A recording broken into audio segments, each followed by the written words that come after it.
All right, welcome everyone to the next episode of our Bitcoin trading analysis, a weekly recap, as well as an outlook for you.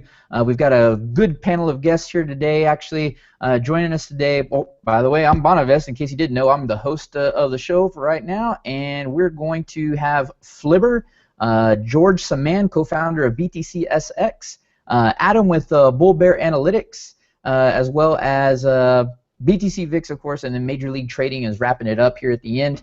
We're going to speed through here. We're trying to keep it nice and short so you get a good, quick 30-minute cap of information, and then we'll see what we have at the end and talk about anything outside of actual price action. So, Flibber, how are you doing this day? Okay, thanks, Bonavest. Yeah, I mean, basically what I've been looking at is I'm still watching this weekly squeeze come together here. You know, it's all getting pretty choppy. 3-day going super pinch on this, so you know, who knows when the end of this will be. They always drag on longer than expected. Moving to like this kind of time frame, basically, just anything 12-hour-ish. We have a higher high. This kind of like 3-drive bearish div going on the 12-hour MACD, which I'm not super keen on. But daily's kind of surging. But again, to the downside, stock RSI is kind of like doing this kind of wedge. And it looks like it's just, you know, if it breaks down off this trend line, could it just come for a pullback? And if it does, we definitely, I mean, obviously, like interim, we got to be holding this level, this 229 level. And failing that, we definitely need to hold the 220 level. Otherwise, you know, we could be in some trouble. I mean, 3-day Stoke's also pretty high, but, you know, it was last time we had a bit of a pop too. And on 4-hour, you know, it does look, if you zoom out, does it kind of like bullpen-y. But, I mean, going back to the MACD again, 4-hour could look putting some ugly div. The 6-hour also it's just doing that horrible thing where it kind of looks like it wants to roll over, so... Oh, I don't know. You know, I'm not kind of super bullish on this. I'm wondering if we're going to spend a lot of energy trying to push up and up and up and up and up. It's never going to happen, and then we're going to come down. Everybody's going to shit their pants, and we're going to get ugly. And yeah, we're kind of like in this OTE short zone as well. So, I mean, the slightly more bullish case is the ABCD target. This is 12-hour OKCoin pushing up to this like monthly resistance level and this kind of like horizontal resistance level as well. I mean, there's a lot of asks there on Phoenix right now. Again, we got this. I mean, there's a bear div on the MACD histogram, but this RSI trend line as well. This could go some kind of like bearish 12-hour Willy div. I'm not kind of super in love with either, but again, kind of looks like an ascending triangle. But you know, I think these are kind of weak patterns, and they push up and flop around and come back down. I mean, if this does go here, this breaks down. I can't imagine like this first level or this 1410 level holding, because we'll spend so much time and energy up here. Yeah, we've got to go for a visit to this one at least. So if it's going short, I'm just going to hold for a total retest of the 225 level, I guess, the 220 level. Hourly, final one here, hourly. You're just zooming in a bit on the time frame. I don't know, this RSI is a bit kind of flopping around. Somebody else said it's all just kind of moving sideways a bit. I mean, I took some longs here off these blue candles, and they held. I took profit on those today. I tried to get short on this 245.5 OTE level, but I was a bit late on it. So, I don't know, it could be a kind of an OTE short zone if it is going to break down. So yeah, so pretty mixed. Overall, I think a lot of chop. And there you go. Chop, chop, chop. All right, appreciate it, Flibber. Sounds like there's some things to expect here in the week. Some fine lines of going up or down. Whether or not we cross those, we'll have to see. Next up here, we've got George Saman. How you doing, George? Hey, how you doing? Thanks for having me on today, guys. Overall, I kind of agree with the assessment of Flibber, but I'm less of a day trader, and I look at the trends a lot more often. Particularly with Bitcoin, the longer-term trend, because everything within this downtrend, and I'm saying it's a primary downtrend and it has been for quite a while, has only been nothing more than a counter-trend rally. And they have been weaker and weaker as time has gone on. I mean, even if you just look at the the chart over the last year. I kind of agree with him. Volume and momentum are waning, and there has been really no volume in the last couple of up moves. So for me, it's impressive that we're kind of holding right at the 50-day line, which to me is a big line, and it hasn't been able to stay above it for any reasonable amount of time for more than maybe a day or a couple of hours.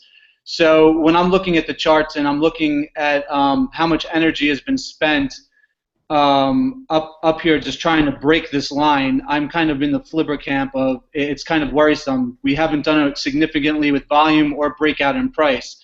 So I'm looking at like the RSI and the MACD and seeing them kind of flattening out, topping out here.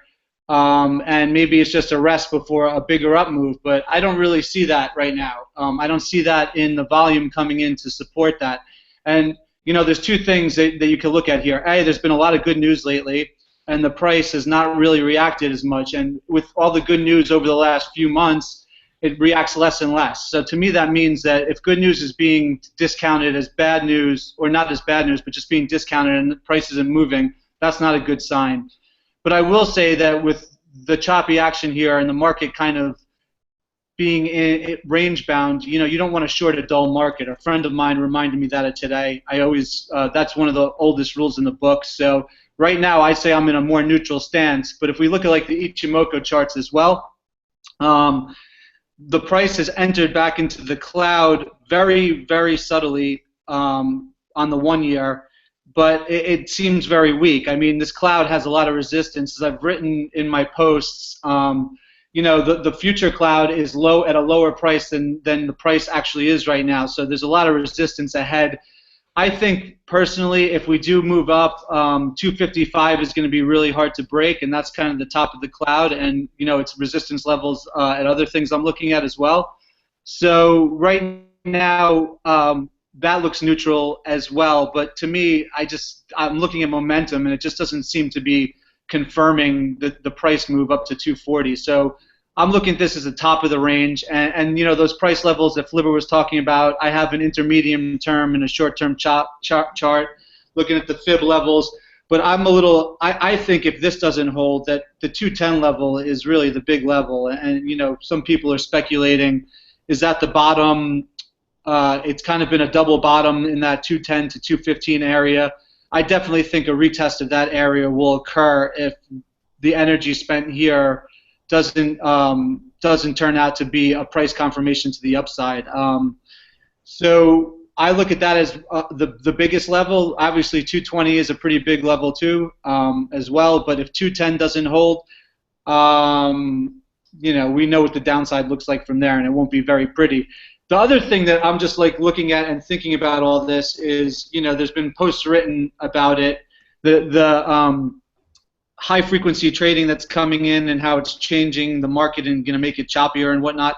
That's kind of true. It's going to change how people are trading around things. But what worries me more too is just liquidity. I mean, like I was saying, I don't see a lot of volume on these moves, and the liquidity is coming out of the market and going over the counter into other places. So if, you know, volume comes in one way or the other, the price is certainly gonna either puke it or move. But again, the energy that's spent up here, I'm more to the downside, but I'm neutral right now because everything to me is just kind of at a place where it could go either way, but I don't see momentum to confirm. So I'm just going to stick with right now is a better time to wait and see which way the price goes than to actually put a position on. It's been so choppy, whipsawing around for weeks now. It's been really hard to actually be good in a position for more than, you know, very quick trade.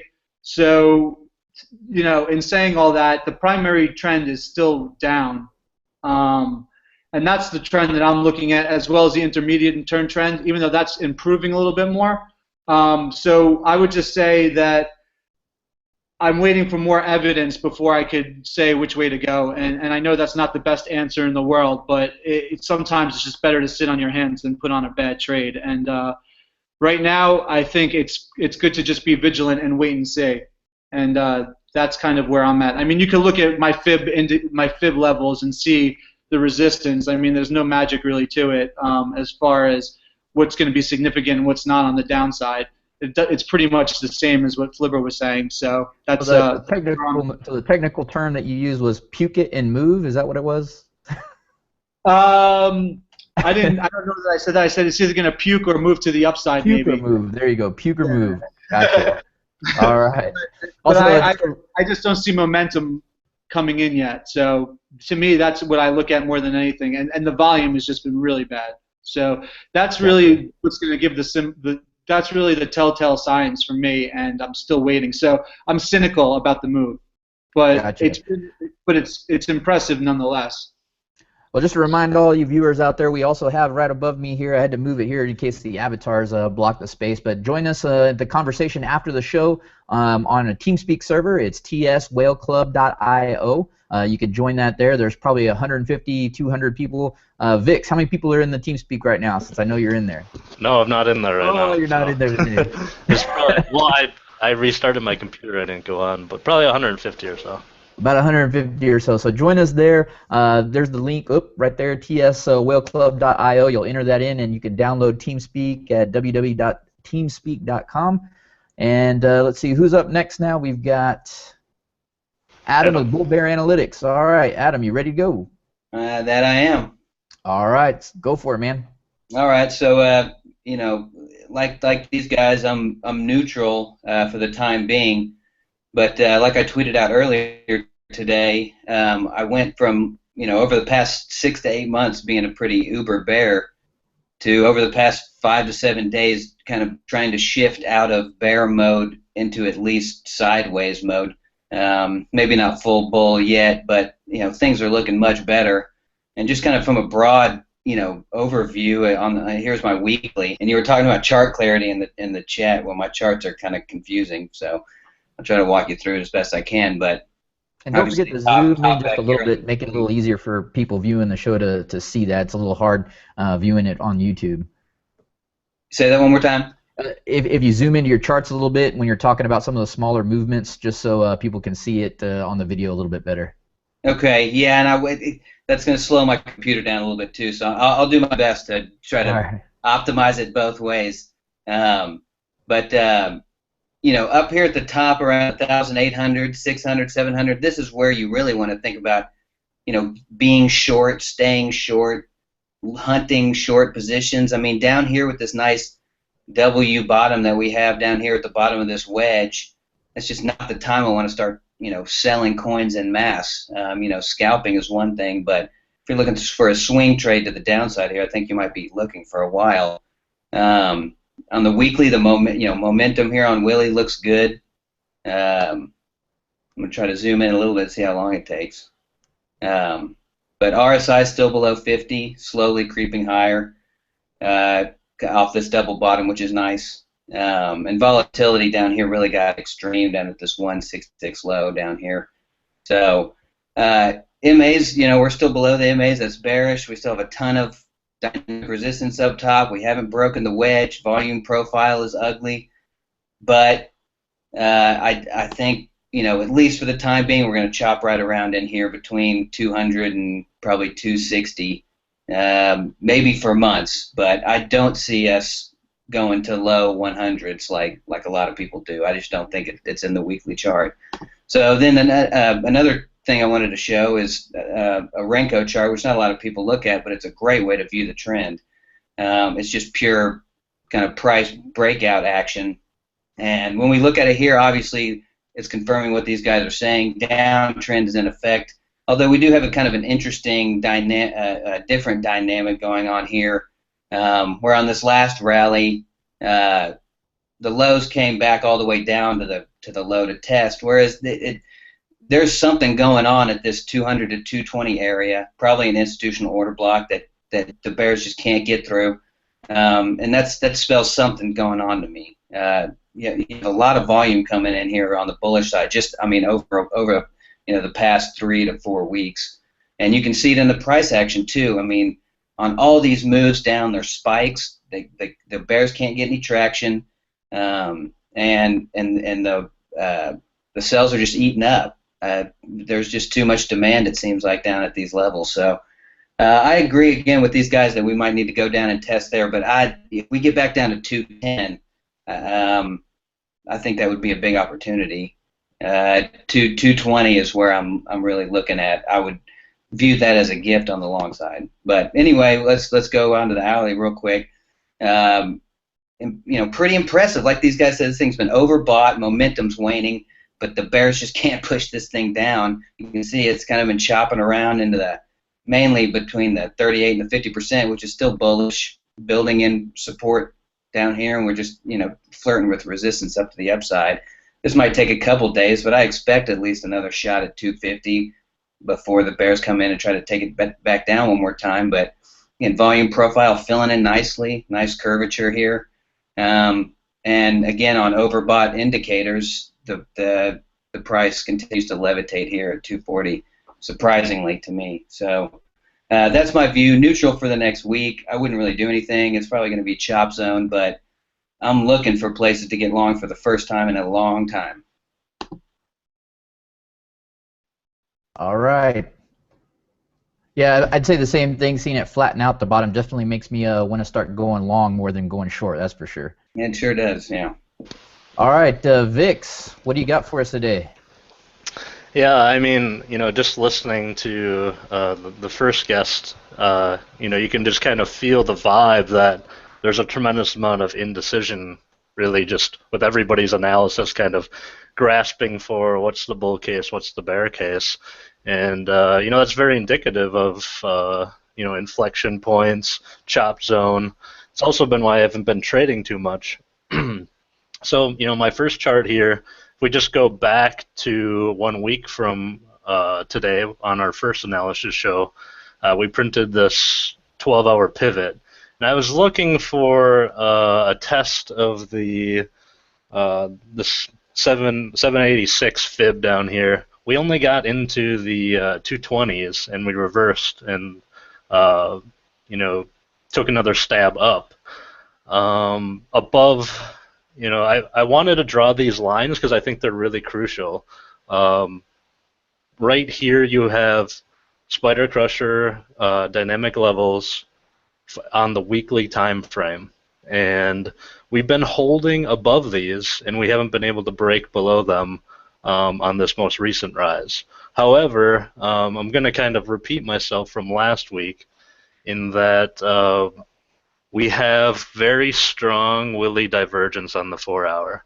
We've made a new higher high here. Willy is clearly in divergence, coming out of that mess. So I'm again short-term bearish, but just to reiterate all the confusion and uncertainty, I think these weekly levels are gonna hold, and that really brings me back into we're gonna just chop through this. We're gonna chop through and resolve the overbought conditions, and then I'm gonna probably look for a long setup here. I don't think the bears are gonna have their way as they have been before. So we can go. I think I have one more chart on this one. Yeah.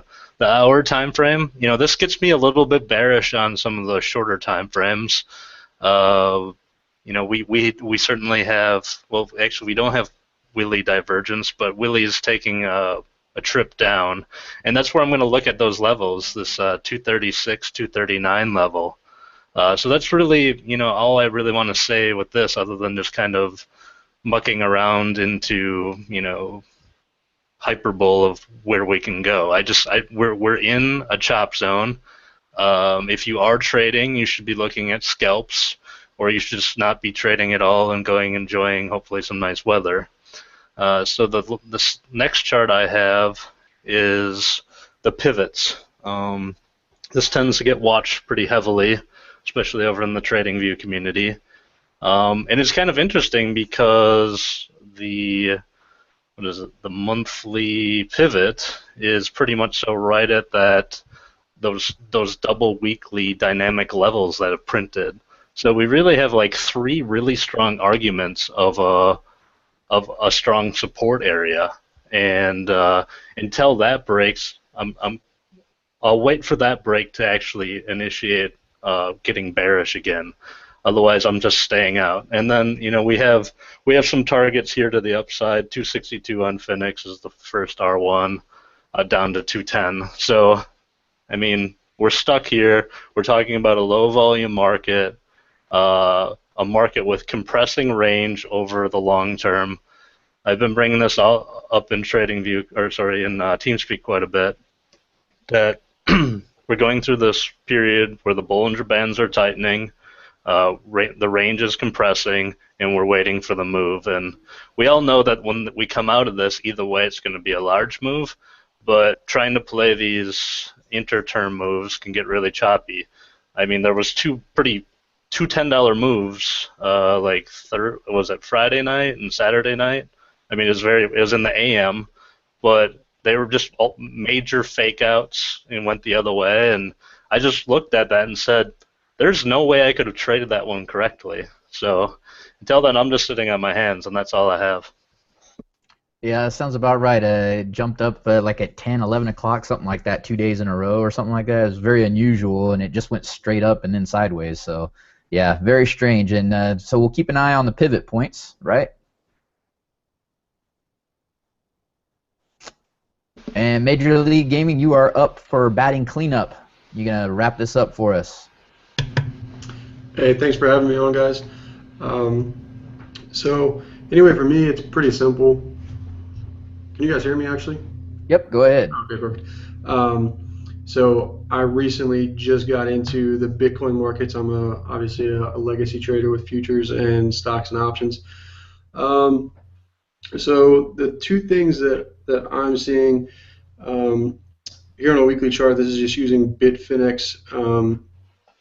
We had this initial test down here towards the 170, which is this open and close of this weekly chart back here from 2013. I don't think that's enough of a test in order to set a long-term bottom. I mean, it looks good, but we've had the same thing happen a few times in the past. So for me, I think any resistance that comes in at 257 to 260, I think will be met pretty hard, and from there I'm looking down towards 130 to trade. If we break 220, 215, so short term I'm bullish up towards 257 to 260. If that breaks, then I'm looking for 290 to 320, and then basically to wrap it up on the downside, if 220 or 215 breaks to the downside, then looking for 130. So right in the middle of some levels that need to break. So at this point I am sitting long, just waiting for it to trade either to the upside or break to the downside at this point. Great, sounds good. Actually, I'm looking at that weekly, and you can see some similarities from, what is that, about November or so? Some similarities in the up-down action there compared to where we're at now, which is a little bit spread further out as far as time-wise goes. Yeah, I mean, we've definitely we've seen this type of pattern. And I mean, I haven't been in the Bitcoin game all that long, but we've definitely seen this type of action before on a weekly chart. Here, and then here once again. So, like I said, I don't think it holds, and that's just kind of what I'm looking for to see how it trades. Sounds good. Appreciate it. All right, so we've got a couple of minutes here at the end. Gentlemen, thank you very much for all your opinions and your insight. Any other comments as far as outside of price action? Anything else that's influencing where we're at right now? Yeah. What I would like to say is the Bitfinex swaps. I mean, shorts are now down to 21,000. 220 they're sitting at 30,000. So there's 10,000 BTCs worth of shorts that can be loaded up. Longs are up another 500,000. So there's plenty of, the only reason we're not going down right now is because nobody's market selling. People are all scared thinking it's going to moon, so nobody's selling shit. But when the sales come down, there's going to be a lot of cash sales, and there's going to be a lot of shorting potential as well. So, just saying that ammo is there. Yeah, I do have one thing to add. I just looking at the dollar chart, I've kind of brought this up last time. we do have a little bit of dollar weakness going on, just at the macro level. So, the rally of the dollar has crushed pretty much so everything in its wake as far as commodities go, including Kazanomics would certainly throw Bitcoin onto that. So we'll see. We'll see how that plays out as well. Awesome. All right, one more reminder here. We've got the Whale Club TeamSpeak. Be sure to join us there after the show. It's 24/7, 150 plus traders always in there talking about something, most of the time Bitcoin. Any other comments, guys? What other fundamentals might be outside of the actual price action going on? I mean, what's the skyscraper index at over there in Dubai that you're in on Invest? I tell you, the lighting in here, I had to put some lights here in my face. It's so bright in here. But as you can see, nice and still day, very bright and sunny, shiny out here. And United Arab Emirates, it's quite a place. All kinds of money, Lamborghinis and everything driving around the street in the slums. Yeah, that's where all the Bitcoin traders need to move, right? That's it. Why do you think I'm here? I'm trying to get me some money. Like, come on, put it into Bitcoin. I'll help you out. I'll help you get wrecked. That's